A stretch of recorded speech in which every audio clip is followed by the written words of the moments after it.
好，刚才我们看到的是年轻人对于这次选举的看法。那针对整场选情呢，杨乾豪他也为我们访问到了盖洛普民调公司理事许真仔，还有南韩梨花女子大学融合学部教授于承正，要我们深度的分析这次的大选战况。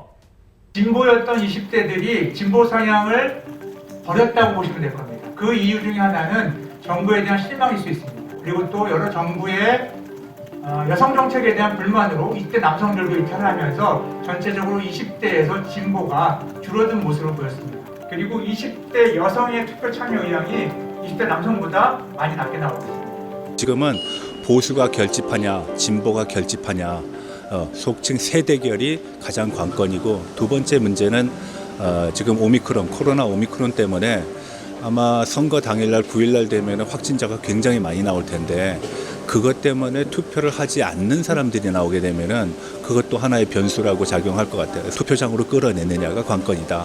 왜냐하면은 정권을 바꾸고자 하는 사람들도 상당히 많고, 또 이 정권을 지지하고 연장하려는 사람들도 상당히 많기 때문에 편차가 그렇게 크지 않을 거예요. 그래서 뭐 지금 나오는 얘기에 의하면은 아마 크게는 한 4% 정도 차이, 작게는 한 2% 차이로 보는 사람들도 있어요. 그러면 거의 박빙이라는 얘기예요.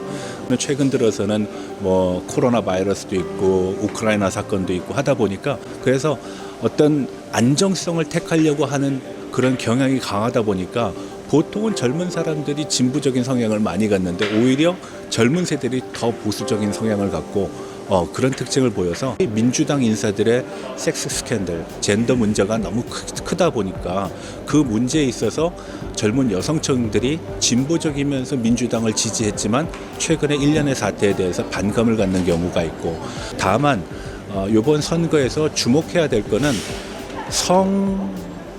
폭력이라든지 성적인 문제와 관련된 처리 문제에 있어서 진보 진영이 잘못한 것이 있고, 또 보수 진영에서는 너무 남성을 옹호하는 듯한 인상을 심어줬다라는 것이 성의 문제를 해결하기보다는 오히려 더 가중시켜서 20대의 남성들은 보수로, 20대의 여성은 진보로 갈라지는 그런 현상이 나타났다는 건 한국의 또 새로운 어떤 사회적인 문제 중에 하나의 특징이라고 볼 수 있어요.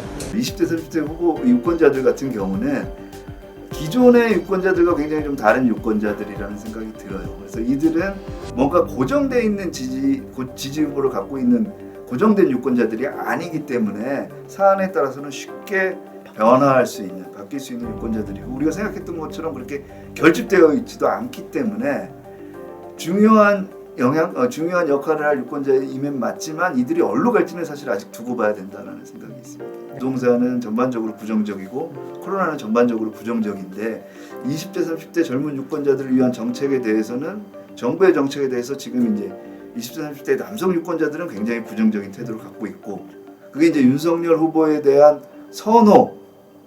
개인적인 선호라기보다는 일종의 반작용이라는 생각이 들고요.